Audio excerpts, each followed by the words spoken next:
Muy buen día, bienvenidos a la clase 6 de microbiología y parasitología. En esta oportunidad vamos a hablar sobre los principios generales del diagnóstico de laboratorio. Esperamos que ustedes al finalizar sean conscientes sobre los principios básicos del diagnóstico microbiológico. Comencemos con la agenda. Vamos a hacer una pequeña introducción acerca de qué es esto de las pruebas de laboratorio para el diagnóstico microbiológico. Vamos a comenzar diciendo de una sola vez cuál va a ser el gold estándar sobre el diagnóstico microbiológico. Vamos a hablar sobre diversas pruebas para el diagnóstico de las enfermedades infectocontagiosas. Vamos a hablar sobre la microscopía, sobre la observación microscópica como una opción rápida pero superficial que depende mucho de la experiencia del técnico. Vamos a hablar sobre algunas coloraciones como la tinción de Gram, la tinción ácido alcohol resistentes, sobre la tinción de Wright y Ginza. Vamos a hablar un poco más sobre el cultivo, sobre la importancia de la toma de muestra, donde participa, por ejemplo, el personal de enfermería y punto clave para poder hacer el diagnóstico adecuado del agente microbiano, sobre que algunos cultivos requieren consideraciones especiales, algo sobre los virus, sobre los hongos, para posteriormente pasar a la tabla de actividades y la presentación del recurso complementario. Comencemos con la introducción. Las pruebas de laboratorio pueden identificar a los microorganismos de manera directa, es decir, por ejemplo, de manera visual a través de la observación en el microscopio. Por ejemplo, puede ser a través de una muestra al fresco directo, o también podría ser a través del cultivo de material biológico procedente del paciente y que se ha pasado por un caldo o que se ha pasado por un medio de crecimiento y a partir del cual se obtiene para la observación. También puede hacerse de manera indirecta a través, por ejemplo, de la identificación de anticuerpos o antígenos de estos microorganismos. Ahora, en términos generales, entonces las pruebas que se pueden utilizar para poder hacer el diagnóstico de un agente microbiano como causante de una enfermedad infectocontagiosa, obviamente, sería la microscopía, el cultivo, las pruebas inmunológicas, que es aquí donde se pueden utilizar pruebas, por ejemplo, de aglutinación en látex, los enzimoinmunoensayos, inmunoelectrotransferencia, pruebas de precipitación y pruebas de fijación de complementos que permiten de manera indirecta poder evidenciar si hay una reacción, la presencia o no de un anticuerpo o un antígeno, dependiendo pues lo que se anda buscando en la prueba. Y hoy más, de manera más reciente, moderna y sofisticada, los métodos de identificación basados en los ácidos nucleicos. Ahora, desde ya vamos a mencionar que en términos prácticos, de lo que tenemos a nuestro alcance en el país, aunque ya tenemos pruebas moleculares y tenemos pruebas de identificación de ácidos nucleicos, el más utilizado por ser más accesible es el cultivo, ¿ya? Entonces el cultivo va a ser el patrón de referencia para la identificación de microorganismos. Si a partir de una muestra procedente del paciente, obviamente una muestra propia, por ejemplo, si se trata de una enfermedad que manifiesta sintomatología de la vía respiratoria, pues una muestra de esputo, ¿ya? Si es una enfermedad que muestra, por ejemplo, un absceso que muestra la presencia de pus, pues el hisopado de esa pus, ¿ya? O la extracción con jeringa de esa pus. Entonces, una vez obtenemos una muestra procedente del paciente significativa y que se manda entonces al estudio en el laboratorio y se hace, en este caso, un cultivo microbiológico, una vez entonces aislado el microorganismo, podemos asumir con mucha más confianza de que este es el causante de dicha enfermedad o de dicha patología. Y que entonces el laboratorio va también a hacer la prueba junto con el cultivo, la prueba del antibiograma, en donde nos daría a conocer a qué antibióticos es esta bacteria, por ejemplo, susceptible, intermedia o resistente.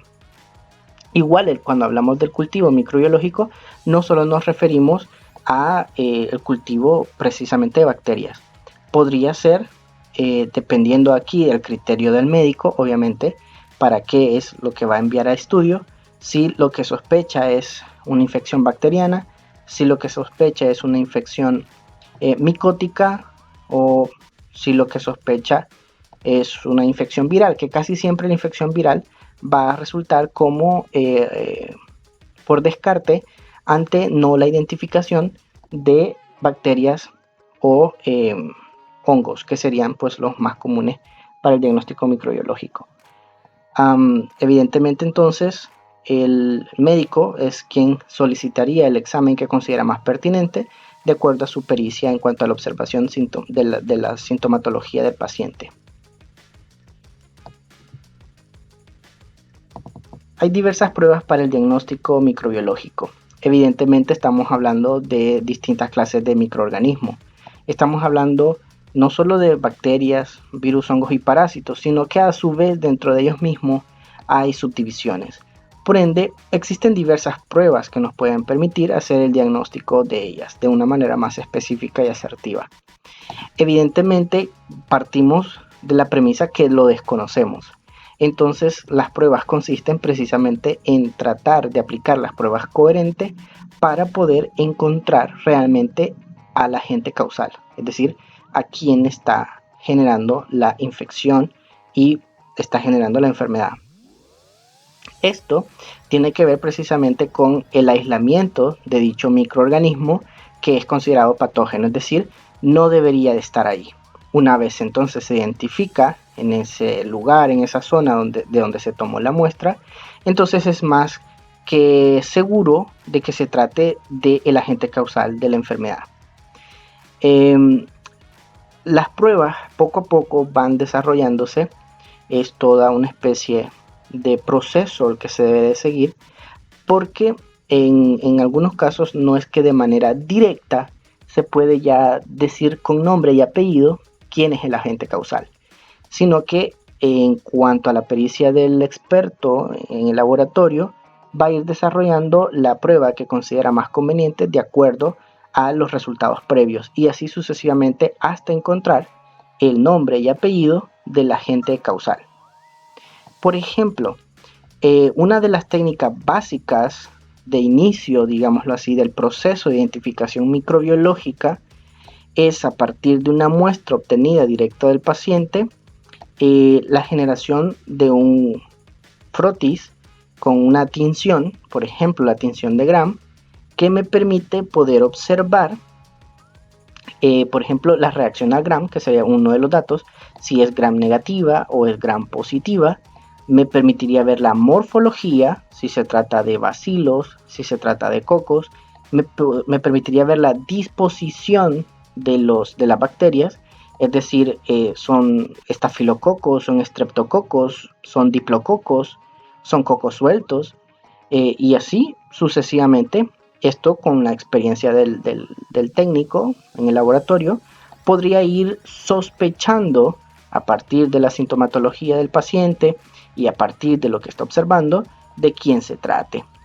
Por ejemplo, algo básico, por ejemplo, sería saber que a nivel de las vías urinarias esperaríamos, por ejemplo, no encontrar bacilos gram negativos, porque eso sería sugestivo de una infección de vías urinarias, por decir algo. Aparte de esto, también el técnico, a la hora de poder hacer esta tinción, podría observar la presencia de células epiteliales, la cantidad, y podría también observar así como la cantidad de bacterias también, y podría observar también la presencia de polimorfonucleares.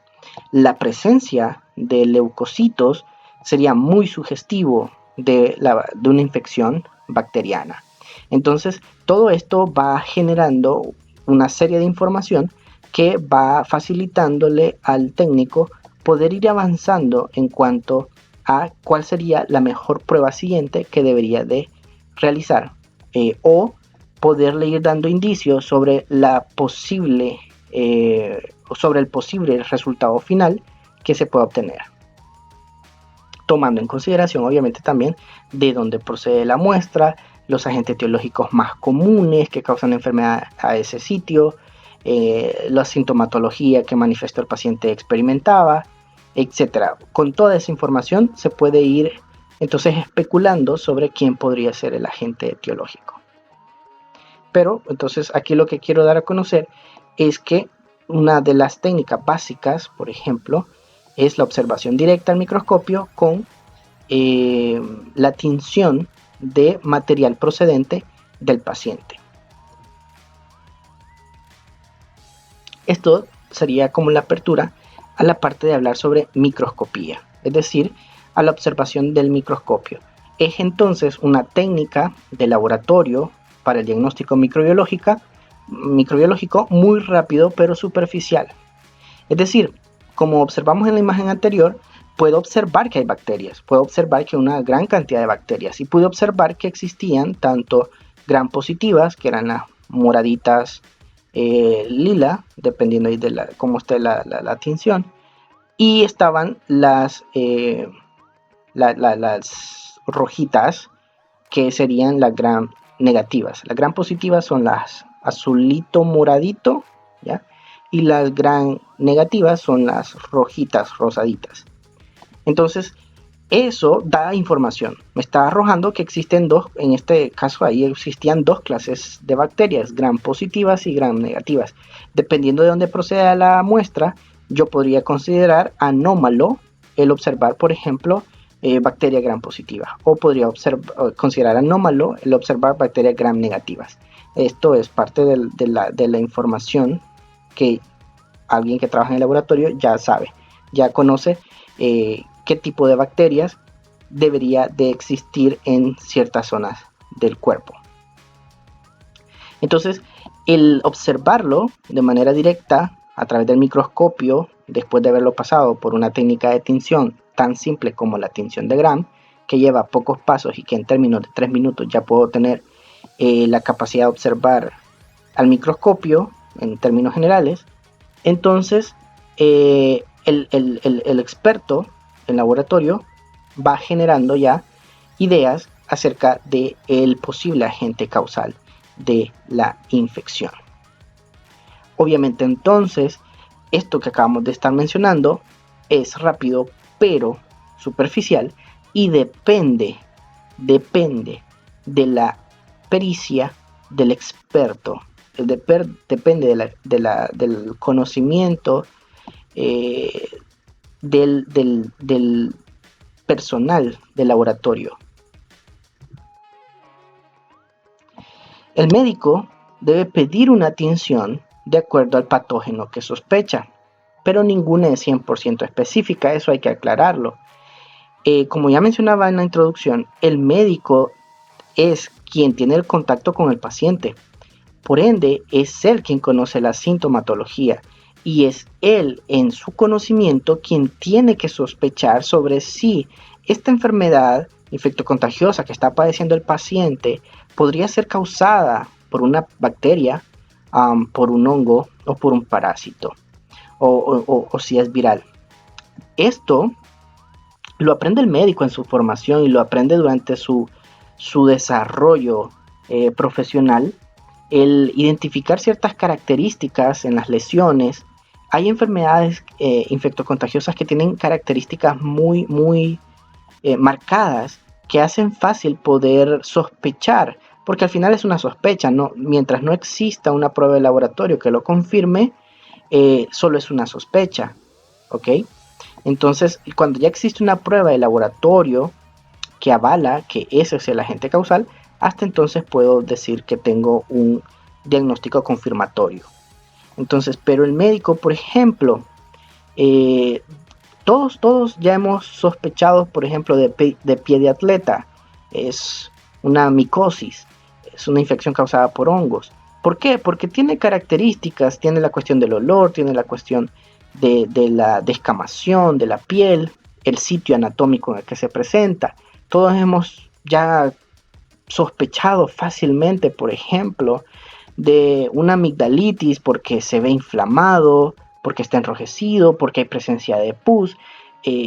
Entonces, estamos hablando de que pues tampoco es así como que cosas muy complicadas, sino que es simple, es la observación del médico, es la sintomatología que le expresa al paciente que tiene, y entonces el médico recolecta esta información y se genera una sospecha acerca de quién podría ser el que esté causando esta enfermedad. Entonces el médico lo que hace es mandar la prueba, ¿ya?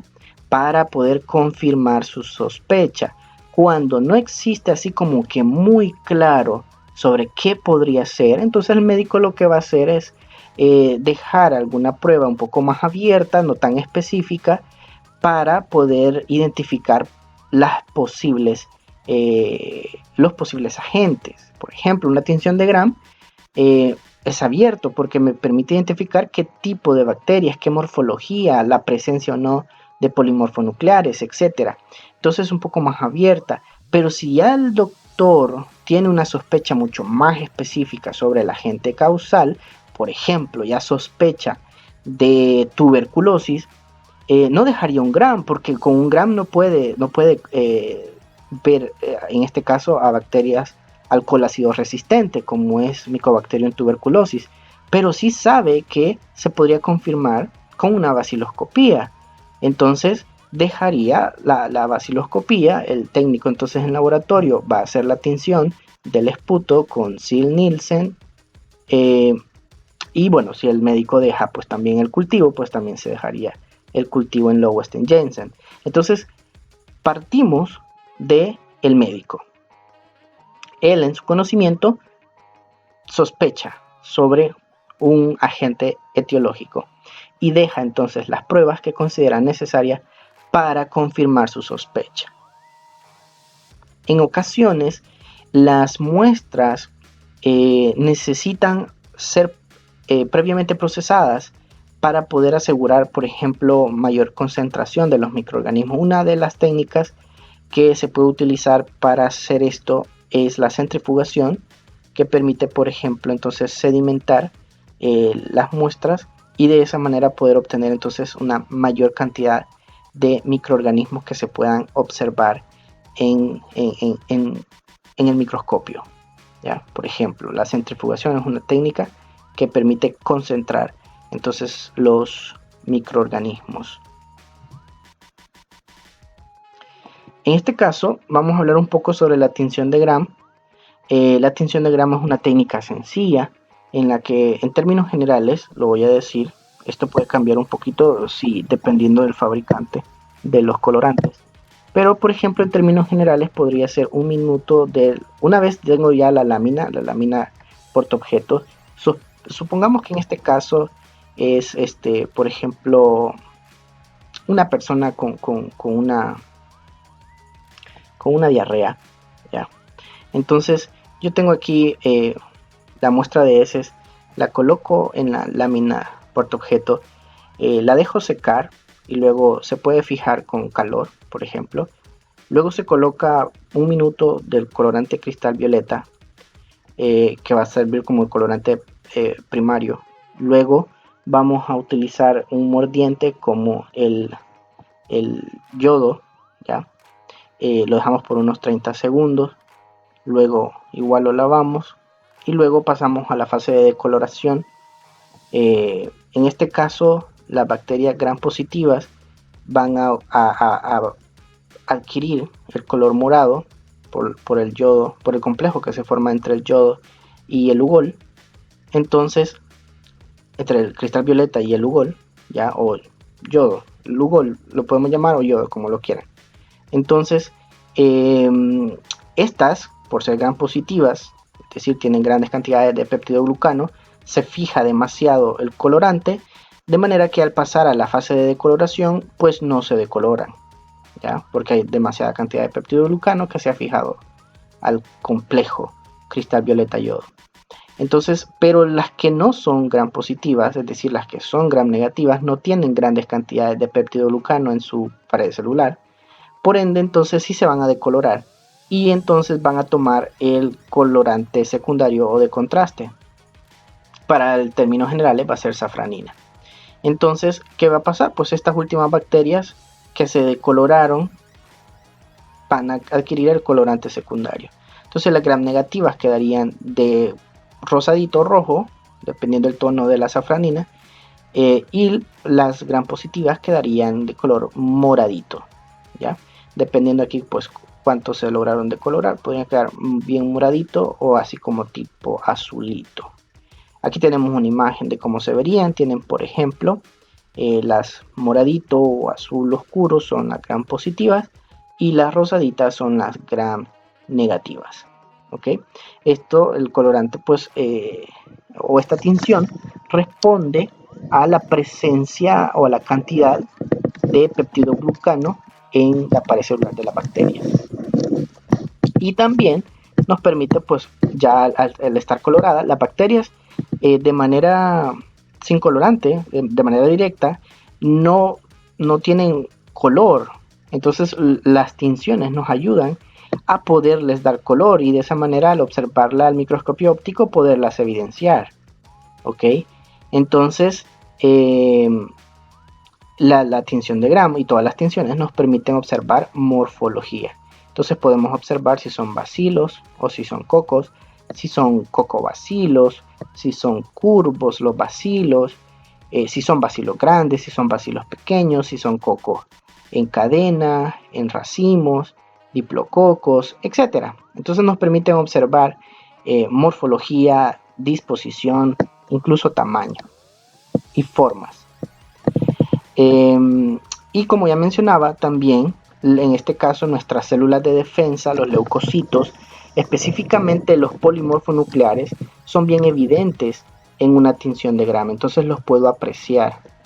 Esto es indicativo. Los polimorfonucleares son un tipo de célula que se multiplica ante la presencia de una infección bacteriana. Entonces el observarlos de manera abundante en la tinción, en la lámina coloreada con Gram, sería un indicativo indirecto de que nuestro sistema inmunológico está activado, defendiéndose de una infección bacteriana. Entonces, este reporte de esta técnica tan sencilla le permitiría al médico, entonces, por ejemplo, decidirse a iniciar un tratamiento de antibióticos.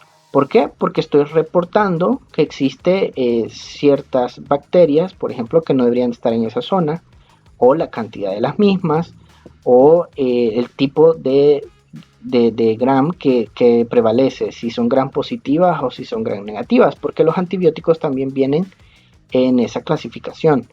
Antibióticos para Gram negativas y antibióticos para Gram positivas. ¿Por qué? Porque es la forma en la que está la membrana o la pared celular de las bacterias. Y así entonces funciona o no X o Y antibiótico. Entonces esta información le serviría al médico para el inicio de un tratamiento temprano. Aquí tenemos otra imagen en la que ustedes pueden observar la presencia de bacilos, que se observan tanto bacilos gram positivos como bacilos gram negativos. Se observan unos cocos sueltos y se observan diplococos. Diplococos significan dos cocos. Cocos son los redonditos, bacilos son los alargaditos en forma de bastoncitos.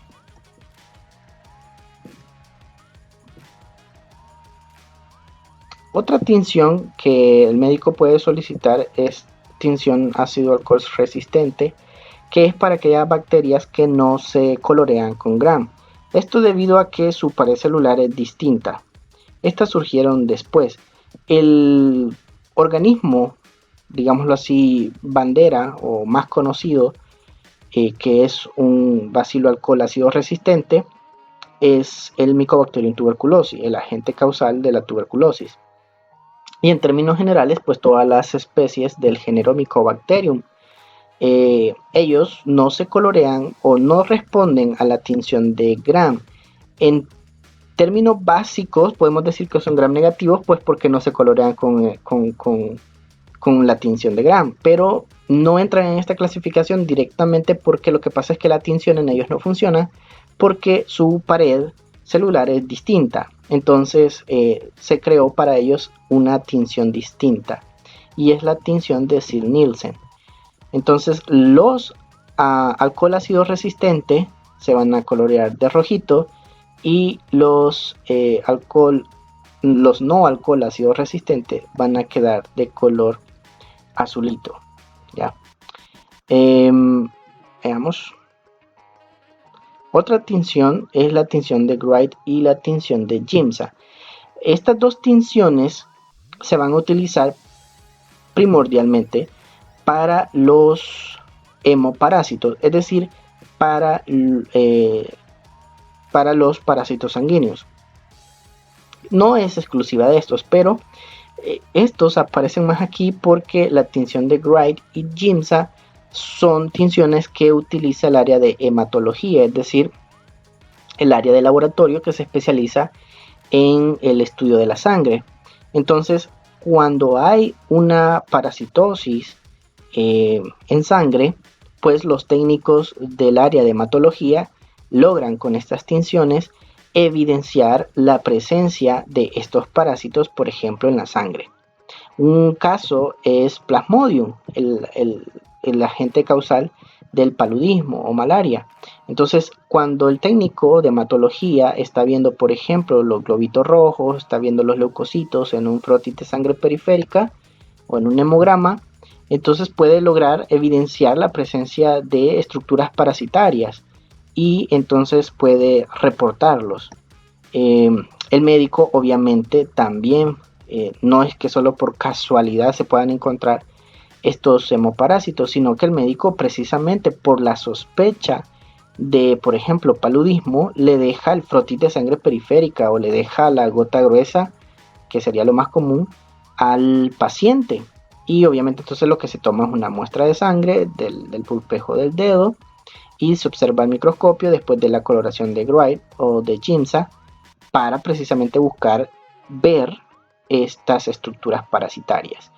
Si está estas estructuras parasitarias, quiere decir que está el parásito. Evidentemente, entonces el médico tenía la razón, junto con la sintomatología, su sospecha era correcta porque el laboratorio le confirma la presencia de Plasmodium, por ejemplo.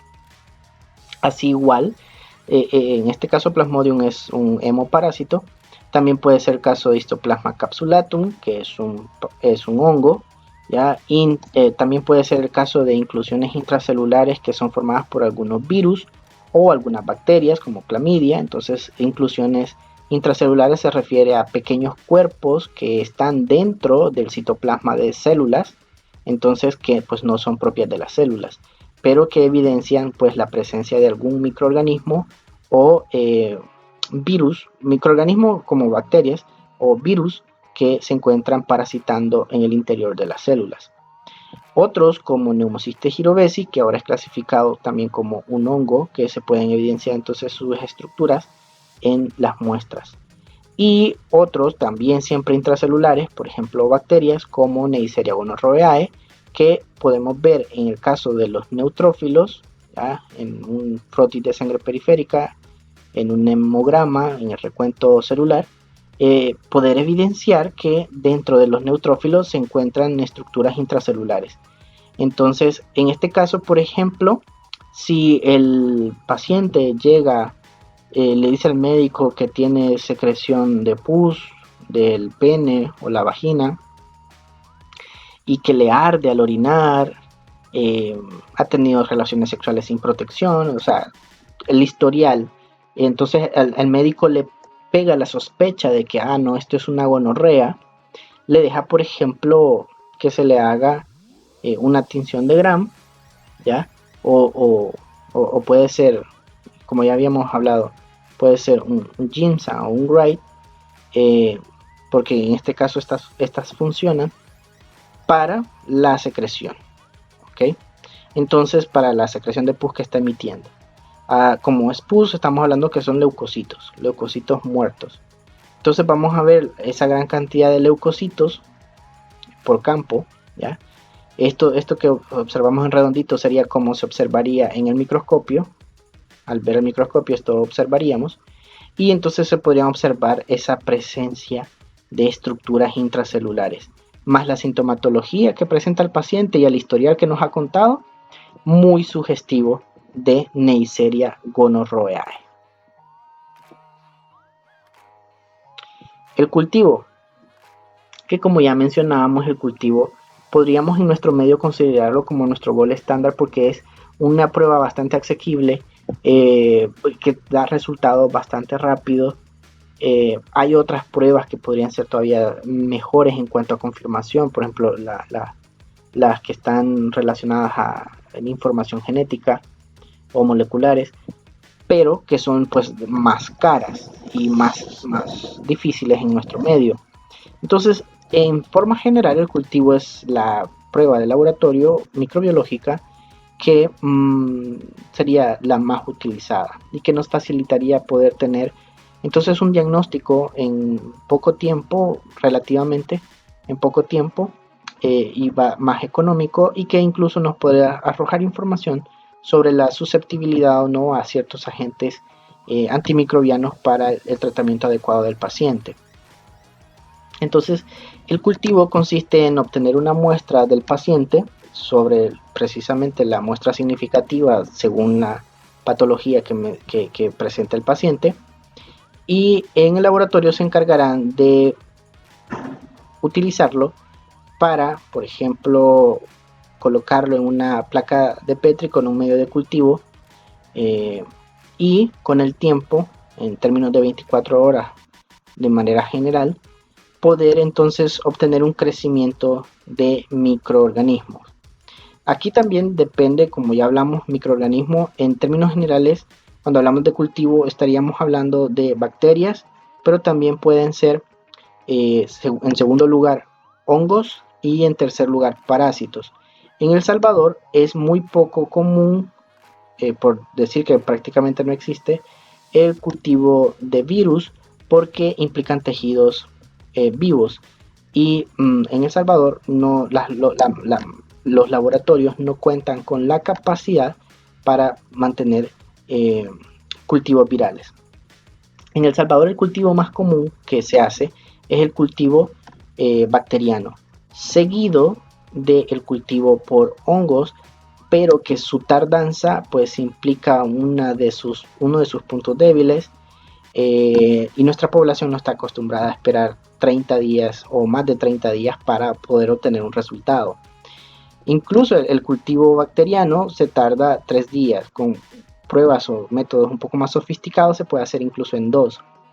Y cultivos parasitológicos son también menos común, y muy pocos laboratorios también cuentan con la capacidad para mantener cultivos parasitológicos, y los médicos también, por ende también es poco la sospecha sobre parásitos y enviar cultivos para parásitos. Después de que se hace un cultivo, lo bueno es que se debe de hacer una prueba sobre la susceptibilidad a ciertos antimicrobianos para darle al médico las opciones de tratamiento químico que se le puede generar al paciente. La toma de muestra es un punto importante para poder obtener un diagnóstico adecuado microbiológico. Es decir, tengo que tomar la muestra del sitio que realmente presenta la problemática, y tengo que manipular la muestra de manera de no contaminarla, ¿ya?, o afectar a los microorganismos en su transporte. Hoy por hoy, por ejemplo, estamos hablando sobre la situación esta para la prueba de PCR de COVID-19. Entonces, es de tomar la muestra de manera adecuada. ¿Por qué? Porque si no, no puedo, entonces puedo dar falsos negativos, es decir, reporto que está negativa la prueba y quizás fue que no tomé del sitio donde realmente se encontraba el virus. O así, por ejemplo, de una lesión que presenta indicios de infección, si no tomo la muestra del sitio real donde se esté evidenciando la infección, entonces posiblemente el cultivo salga negativo. Pero ¿qué fue lo que pasó? Que no se tomó la muestra donde realmente se encontraba la bacteria, por decir algo. O viceversa, tomo la muestra de partes donde no solo implica la lesión, sino que implica sus alrededores, y posiblemente la microbiota crezca más rápido que el agente causal, de manera de que el cultivo se reporte como negativo porque lo que creció fue microorganismos que son parte, por ejemplo, de la piel. Un problema bastante común es, por ejemplo, los cultivos que implican lesiones superficiales y que pues está implicada también la piel, la microbiota. Tomar, por ejemplo, muestras de la piel implicaría que va a haber crecimiento porque en la piel hay microorganismos que forman la microbiota de la piel, pero a mí no me interesa hacer crecer las bacterias que están presentes en la piel, me interesa los que están en la lesión que está en la piel. Entonces, la importancia de tomar la muestra del sitio adecuado. Después, el transporte, la manipulación correcta de esa muestra para que llegue al laboratorio. Las condiciones en las que se conserva esa muestra para que pueda llegar al laboratorio de manera adecuada, que los microorganismos no se mueran en el trayecto entre la toma hacia el paciente y el envío al laboratorio, que no proliferen, por ejemplo, microorganismos de la microbiota en ese hisopo, en ese medio de transporte, porque me tardé demasiado tiempo entre la toma de la muestra y el envío al laboratorio. O sea, en todo ese tiempo, pues los microorganismos se multiplicaron, ocultaron al agente causal porque la microbiota creció mucho más rápido. Esto se ve afectado, por ejemplo, con las condiciones de temperatura, ¿ya? Condiciones de humedad, condiciones de luz que pueden afectar el crecimiento de la microbiota o incluso la viabilidad del microorganismo en cuestión. Entonces, este es un punto clave para poder hacer un diagnóstico adecuado. Y este apartado es en ocasiones, más que todo en el área hospitalaria, manipulado por el personal de enfermería. Si no es el médico, que casi la mayor parte del tiempo no es el médico, sino que es delegado a la enfermera o al enfermero, el que se haga la toma de muestra y el envío al laboratorio. Entonces esta parte es clave para poder tener un diagnóstico microbiológico adecuado. Los hemocultivos son un ejemplo de cultivos microbiológicos, pero en este caso el producto es sangre. Es decir, cuando por ejemplo el médico sospecha por la sintomatología que presenta el paciente una bacteremia, es decir, la presencia de bacterias en sangre. En términos generales, la bacteremia no se considera algo normal, es decir, de manera muy transitoria, rápida, sí puede ser que me corté, entraron unas bacterias en sangre, pero casi que en términos de unos minutos mi sistema inmunológico se ha encargado de ello y no ha pasado a mayores. Estamos hablando cuando estamos frente a pacientes que están albergando y que está generando crecimiento de bacterias dentro de la sangre, que pues obviamente es un medio nutritivo. Incluso en el laboratorio de microbiología se utilizan placas con sangre, solo que pues no de origen humano, sino que de cordero. Se utiliza sangre como medio de cultivo porque precisamente la sangre es un medio nutritivo para el crecimiento de microorganismos. En fin, el punto es, los hemocultivos son un ejemplo de cultivo y en este caso es de sangre.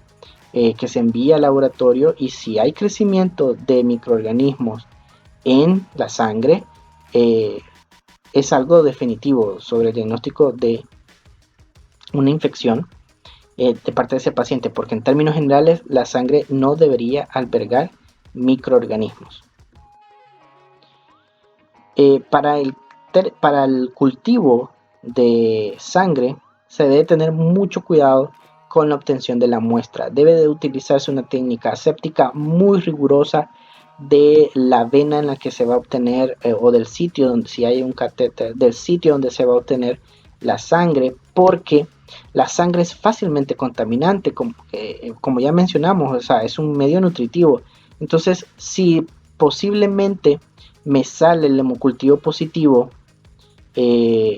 realmente es porque las bacterias que crecieron en el hemocultivo procedían de la sangre, de la parte interna del paciente, o procedían de que no hice una buena técnica aséptica. Entonces cuando metí la aguja se contaminó con bacterias de la piel que obviamente entraron a la sangre y ahí crecieron y que crecieron entonces en el hemocultivo.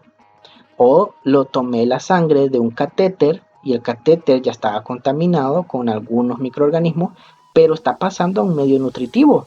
Por ende, entonces crecieron rápidamente las bacterias porque precisamente están en un hemocultivo, están en un cultivo hecho para hacer crecer a los microorganismos en sangre. Entonces, si lo que pasó fue que ese catéter estaba contaminado y de ahí tomé esa muestra, entonces eso que me ha crecido es no del paciente, no está en la sangre del paciente, sino que estaba en el catéter o estaba en la piel porque no hice bien la técnica séptica. Entonces de ahí también la importancia sobre una correcta toma de muestra.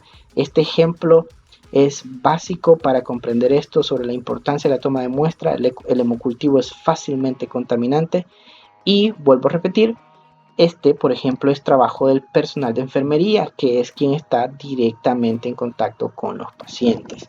Entonces, es muy importante que la toma de muestra sea bien realizada para asegurar una correcta identificación o no de los microorganismos que puedan estar causando la enfermedad infectocontagiosa en el paciente. Algunos cultivos requieren consideraciones especiales, es decir, que para que se produzca realmente el crecimiento de los microorganismos necesitan que estos se mantengan en ciertas condiciones específicas. Por ejemplo, cuando se tratan de bacterias anaerobias, estamos hablando de bacterias que el oxígeno les resulta tóxico, que crecen principalmente en ambientes pobres en oxígeno. Bacterias, por ejemplo, de la cavidad, bacterias de nivel intestinal, ejemplo, son bacterias que no crecen entonces en nuestro medio. Pueden estar causando un problema en el paciente, por ejemplo, a nivel intestinal, pero que a la hora de hacer los cultivos, si se hacen en condiciones aéreas, va a parecer como que no pasa nada, no hay ningún crecimiento. ¿Por qué? Porque son bacterias anaerobias, tienen que estar en una condición pobre en oxígeno. El oxígeno es tóxico para ellas y las mata, entonces no crecen. Entonces el médico, cuando tiene sospecha en este caso sobre que el agente etiológico tiene ciertas condiciones específicas, como por ejemplo que se trate de microorganismos anaerobios, el laboratorio debe someter estos cultivos a estas condiciones en las que exista bajas cantidades de oxígeno, para que entonces sí puedan crecer esta clase de bacterias, por decir algo. ¿Ya? Entonces, estos son aspectos que se tienen que considerar incluso hasta con la toma de muestra, con el envío, es decir, si estamos hablando que se sospecha de bacterias anaerobias, el transporte debe de ser en condiciones anaeróbicas, y esto ya en la práctica poco a poco se va a ir viendo sobre cómo debería de tratarse entonces en este caso esta clase de bacterias. Pero el punto que quiero dar a conocer aquí es que existen microorganismos que tienen condiciones especiales y que pues se deben de respetar esas condiciones para poder generar una muestra viable para el cultivo en el laboratorio. Un ejemplo de bacteria que, por ejemplo, un ejemplo de bacteria que es muy popular, que causa problemas serios y que requiere que condiciones específicas, o sea, no es cualquier bacteria, por ejemplo, por decirlo así, para tratarla, es el cultivo de las micobacterias. Mycobacterium tuberculosis, el agente causal de la tuberculosis, es, por ejemplo, una bacteria a alcohol ácido resistente. Tiene que utilizarse coloración sin Nielsen, no se colorea con Gram. Desde ahí es distinta al resto. No crece en los cultivos, en los medios de cultivos típicos que utilizamos en el laboratorio, sino que él tiene su propio medio de cultivo, propio solo en este caso para los Mycobacterium, que es el Lowenstein-Janssen. Tiene sus propios requerimientos nutricionales, sus propios tiempos, etcétera, etcétera.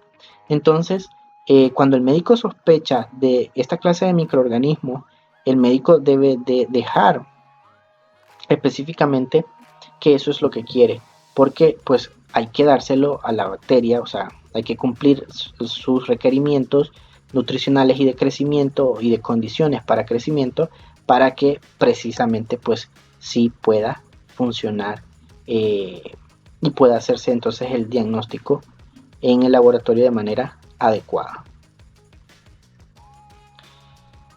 La obtención de varias muestras del mismo sitio puede ayudar a aumentar el rendimiento. Es decir, en ocasiones las muestras seriadas son la mejor forma para confirmar los resultados anteriores. Es decir, si yo tengo 2 o 3 resultados, por ejemplo, negativos, es mucho más seguro que solo tener un solo resultado negativo. O a su vez tener 1, 2, 3 resultados confirmatorios, o sea, con los mismos resultados. Por ejemplo, me aparece que es el mismo agente etiológico. El antibiograma me demuestra que sí son los mismos antimicrobianos a los que es susceptible, intermedio y resistente. Entonces, esto asevera mucho más los resultados. Y esto también tiene que ver con ocasiones en las que, por ejemplo, pueden haber incluso una polinfección, es decir, no solo un agente puede estar presente. Entonces, la obtención de varias muestras genera, por ejemplo, más asertividad sobre los resultados y múltiples resultados podrían generar un poco más de confianza. Aunque esto es un poquito subjetivo porque también hay personas que consideran que esto genera un poco más de confusión, más si se generan distintos resultados. Pero si realmente un agente es el que está causando una problemática, debería de aparecer ya de manera sucesiva. Si no, igual también puedo permitirme sospechar la presencia de una polinfección donde más de un organismo sea el causante. Entonces esto se explica, por ejemplo, cuando se da tratamientos y a pesar del tratamiento la situación solo mejora pero no se resuelve por completo. Entonces en estos casos en donde se puede sospechar que existe más de un microorganismo presente que esté causando la enfermedad. Sobre los virus, como ya mencionaba, a la derecha tienen el caso de un medio de transporte y obtención de muestra para virus. En El Salvador no es común los cultivos virales porque los virus son parásitos intracelulares estrictos, necesitan de la maquinaria de replicación de material genético y de síntesis de proteínas de la célula. Por ende, los cultivos de virus se hacen en tejidos vivos. Entonces, y estos tejidos pues tienen que ser estandarizados para evitar pues la contaminación de otros microorganismos. No es casi cualquier tejido que se puede utilizar para el crecimiento de los virus. Entonces, son técnicas que en El Salvador no se acostumbran, no son comunes de ver, pero sí que sepan que sí se puede hacer cultivo viral, sí se pueden cultivar los virus, ¿ya? Y estos lo único es que se tendrían que hacer no en medios de placas o líquidos como en el caso de las bacterias, los hongos y los parásitos, sino que serían en medios que implican tejido celular. Algunos virus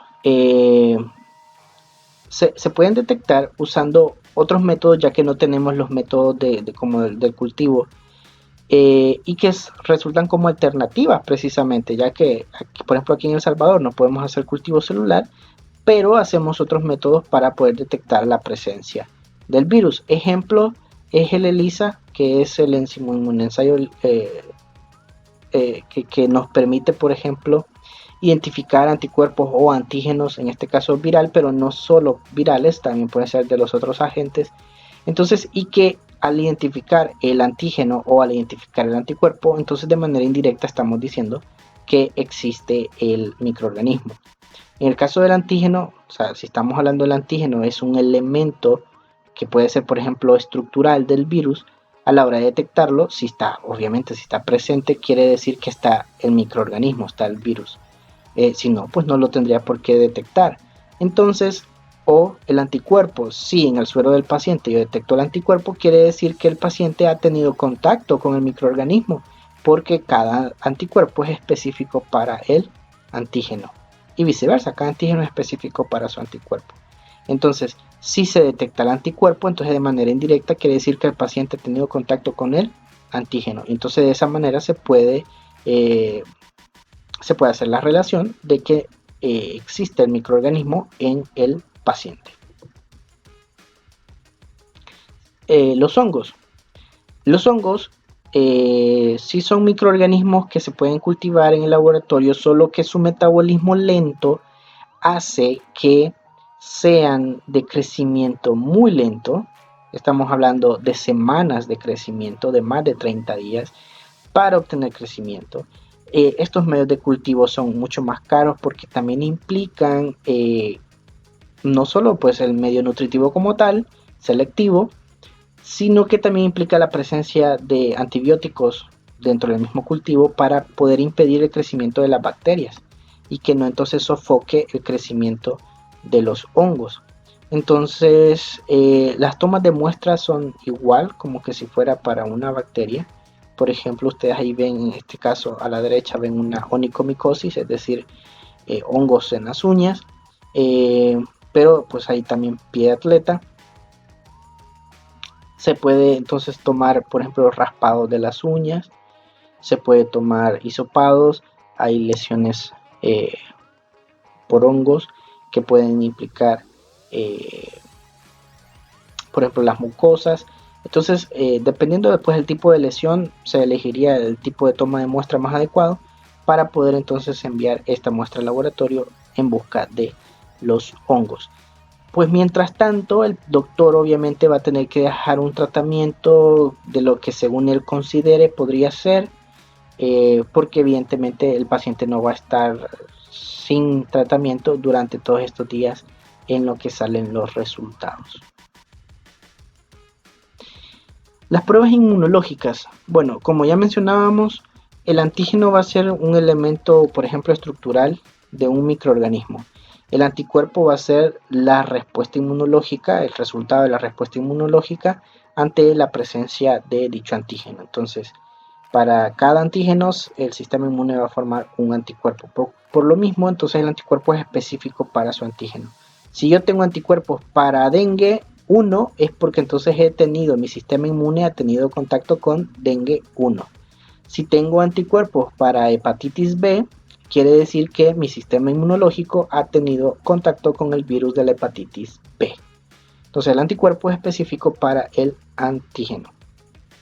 En las pruebas inmunológicas, precisamente lo que se hace es esto: detectar el antígeno, que sería precisamente detectar la presencia de este elemento procedente del microorganismo de manera directa, ¿ya?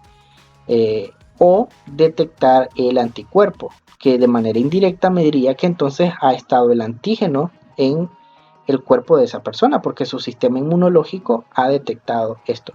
¿De dónde sacaríamos estas muestras antes de continuar? ¿De dónde lo sacaríamos? Sería del suero del paciente, ¿ya? Por ejemplo, en términos generales. Pero, por ejemplo, puedo detectar antígenos para Helicobacter pylori en heces. Es decir, si la bacteria Helicobacter pylori está en mi intestino, en las heces me van a salir los antígenos porque voy a estar expulsando la bacteria. Entonces, los antígenos es una parte estructural en este caso de la bacteria. Entonces, la muestra aquí sería, por ejemplo, heces. La plaquita, por ejemplo, tendría aquí, donde dice T, tendría colocados anticuerpos. A la hora de poner la muestra y al pasar entonces los antígenos, se unirían a su anticuerpo, dando entonces una reacción positiva. Entonces, de esa manera se podría detectar antígenos. Entonces, en términos generales, los anticuerpos, ¿okay?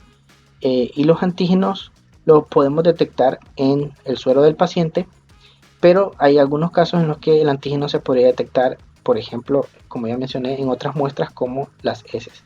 Ahora, hablando directamente sobre anticuerpos, sí, el anticuerpo se va a encontrar en el suero de los pacientes. Entonces aquí la muestra, si es para detectar anticuerpos, la muestra siempre va a ser sangre.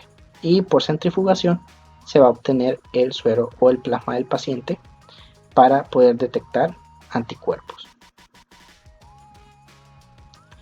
Las pruebas de aglutinación. Las pruebas de aglutinación también son pruebas inmunológicas en las que se busca una reacción de antígeno-anticuerpo. Cuando se une su antígeno y su anticuerpo, ya de manera específica, se va a generar grumos, digámoslo así, se va a generar una reacción de aglutinación. El antígeno se une con su anticuerpo y si existe una molécula marcada, entonces se va a empezar a formar esto que estaríamos observando aquí, por ejemplo. ¿Ya?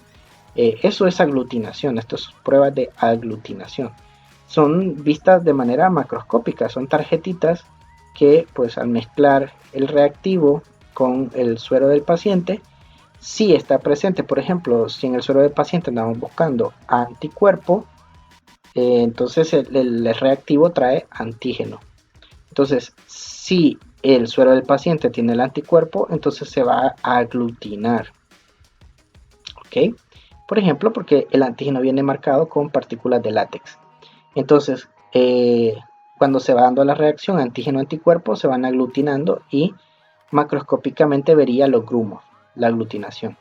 Si está negativo, es decir, no hay anticuerpos, entonces al poner el suero del paciente que no tiene anticuerpos, entonces los antígenos no tienen a qué unirse, entonces no pasa nada, una reacción de aglutinación negativa. Entonces, ¿qué quiere decir? Bueno, le puse aquí los antígenos, los mezclé con el suero del paciente y no pasó nada, quiere decir que el suero del paciente no tiene el anticuerpo.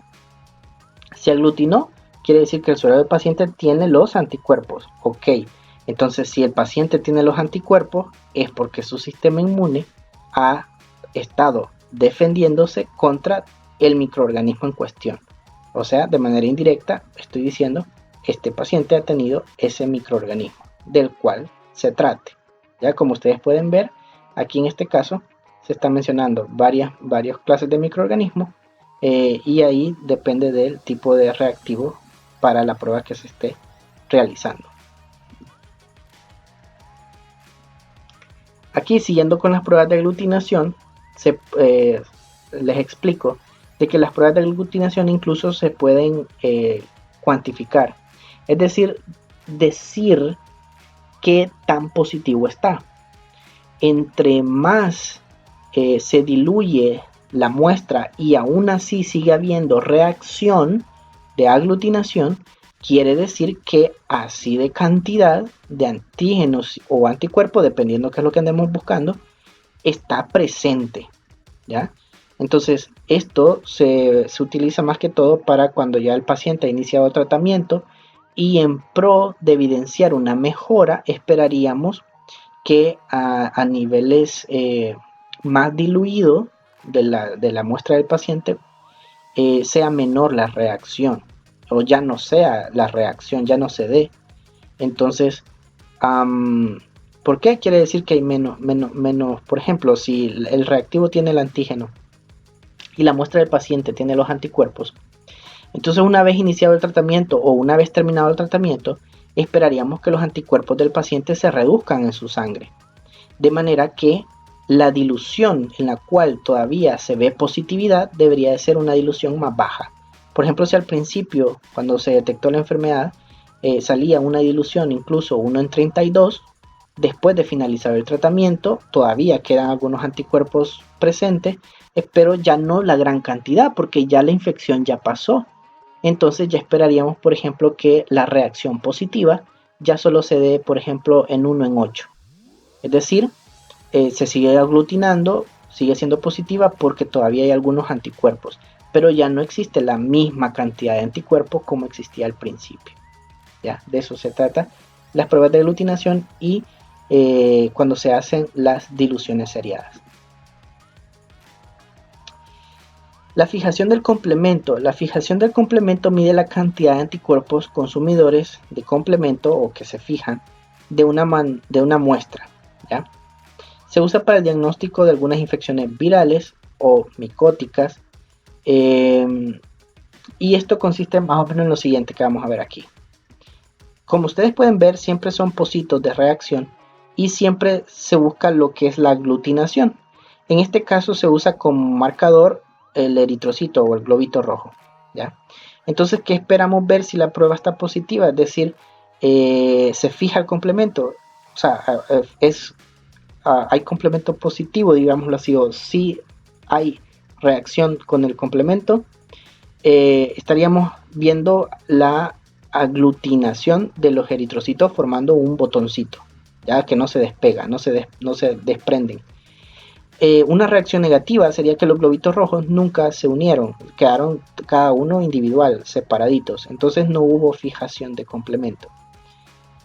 Entonces en el suero del paciente lo que se busca son los anticuerpos, ¿ya? Entonces a las células que se colocan en el pocito, lo que contienen son el antígeno, ¿ya? Y si estuviera positivo, entonces el paciente tiene los anticuerpos, es decir, ha estado defendiéndose del microorganismo en cuestión, el que andamos buscando, y por eso hay una respuesta inmunológica. Entonces los antígenos se unen con su anticuerpo. Esto genera la participación del complemento y genera la fijación del complemento en busca precisamente de generar la aglutinación y la destrucción precisamente del antígeno. Entonces, como vemos, lo que pasará es que con la participación del complemento se genera una hemaglutinación, es decir, aglutinación de los globitos rojos. Entonces, lo que vamos a observar es que los globitos rojos se apilan, se unen todos, se fusionan y genera un botón que no es fácil de volver a romper, que se separen nuevamente. Entonces, eso sería una reacción positiva. ¿Qué quiere decir? Había anticuerpos en el suero del paciente. ¿Cuándo sería negativo? Y en este caso sería hay una reacción, ¿ya? Pero no hay participación del complemento. Ya el complemento no hay una reacción entre antígeno y anticuerpo, por ende no hay participación del complemento y entonces no hay esta fusión, este aglutinamiento no se produce, se produce pero se diluye, o sea, al querer resuspender la muestra, los globitos rojos se separan, se vuelven a separar, al agitarla se separan nuevamente, no se quedan pegaditos al agitarlo, sino que sí se separan nuevamente y quedan otra vez individuales. Entonces, el grado de fijación del complemento indica la cantidad relativa de anticuerpos que tenía la muestra. Es decir, entre más unidos quedan esto y por más los sacudo no se separan, quiere decir que había una mayor cantidad de anticuerpos. Ahora, si se quedan unidos, pero yo al agitarlo fácilmente se dispersa un poco, se rompe un poco la aglutinación, pero siempre se mantienen unidos, quiere decir que habían menos anticuerpos. En esta prueba lo que se ve es la presencia de anticuerpos IgM e IgG, es decir, tanto anticuerpos de fase aguda como de fase crónica. Y esta prueba es bastante laboriosa y difícil de realizar, no es muy común en nuestro medio. Otras pruebas más sofisticadas para el diagnóstico microbiológico de manera indirecta utilizando las reacciones del sistema inmunológico es el enzimo inmunensayo, ¿ya? Dentro de esto tenemos el ensayo de inmunoabsorción ligado a enzimas, la ELISA, que precisamente se ha hecho muy común con la cuestión del VIH, pero que son pruebas un poco más sofisticadas que pocos laboratorios llevan a cabo y que ocupan equipo especializado. Los métodos de identificación de las enfermedades infecciosas basados en los ácidos nucleicos es lo más reciente y lo que se utiliza son muestras en las cuales se busca detectar fragmentos de material genético específico del microorganismo. Hoy por hoy, por ejemplo, el que está de moda es la PCR en tiempo real para el diagnóstico de SARS-CoV-2. Como ustedes saben, lo que hacen es tomar un hisopado nasofaringeo del paciente en donde se sospecha está la presencia del virus SARS-CoV-2 causante del COVID-19 y al enviarlo al laboratorio, el laboratorio lo somete a PCR en tiempo real y lo que busca es precisamente identificar la presencia de pequeñas fracciones de, en este caso, material genético viral, lo va a amplificar y gracias a esta amplificación va a poder entonces evidenciar si está o no está ese material genético. Si en una de las fases de la prueba si no hay ningún fragmento de material genético específico, en este caso específico para el SARS-CoV-2, entonces no hay nada que amplificar. Entonces la prueba va a dar como negativa, es decir, no hubo reacción. ¿Por qué? Porque pues no hubo ningún material genético que amplificar. Entonces, esas son las pruebas moleculares, que son de las más recientes. Otra de las pruebas para poder hacer diagnóstico microbiológico, en este caso utilizando fragmentos de material genético presente en la muestra del paciente. La tabla de actividades. ¿Qué actividades tenemos para esta semana? En esta semana lo que vamos a hacer es una prueba corta de la clase 5 y 6, es decir, esta clase y la clase de la semana pasada. Entonces mi recomendación es que estudien los videos o que estudien el PDF de ambas clases y luego se sometan a la prueba. La prueba tiene una duración de 30 minutos y solo son 5 preguntas las que van a resolver. Tienen 2 intentos por cualquier situación de fallo con la conexión a internet, etc. Tienen 2 intentos y el sistema les dejará la nota más alta. Con esta actividad completamos el 30% del laboratorio 2 del cómputo 1. Con esta ya finalizamos laboratorio 1, laboratorio 2 y ya estamos listos para en la próxima semana realizar el parcial del cómputo 1, que esas son las 3 notas que cierran cada cómputo. Y pasaríamos después al cómputo 2. Entonces esta suma el 10% del laboratorio 2 para cerrar el 30% del laboratorio 2. Les dejo como recurso complementario que puedan revisar el documento sobre técnicas básicas de enfermería que menciona algunas pruebas de laboratorio, específicamente de microbiología, y cómo debe de ser la manipulación o obtención de muestra de parte del personal de enfermería. Está un poquito largo el documento, pero igual guarden lo que les puede servir. En este momento pueden revisar lo que a ustedes más les llame la atención. También para ampliar un poquito más el conocimiento, yo sé que esto ha sido bastante superficial, cada una de estas pruebas amerita una clase, pero no estamos en esas condiciones. Les dejo, por ejemplo, un video sobre los conceptos básicos de la PCR, de la reacción en cadena de la polimerasa, para que entiendan un poquito. Aquí lo importante es entender que puede hacerse diagnóstico microbiológico a partir de la muestra de un paciente en la que se busca un fragmento de material genético que luego se amplifica y que da entonces una reacción positiva. Ahí los invito entonces a que vean los conceptos básicos sobre la PCR. Y luego también otro video muy interesante, muy bonito, sobre las técnicas básicas de microbiología, donde se menciona los medios de cultivo, los equipos y herramientas utilizados en el laboratorio de microbiología para poder hacer los cultivos. Entonces, por favor, revísenlo. Si tienen alguna duda o consulta, ya conocen los medios por los cuales nos podemos comunicar y espero sus consultas. Feliz día.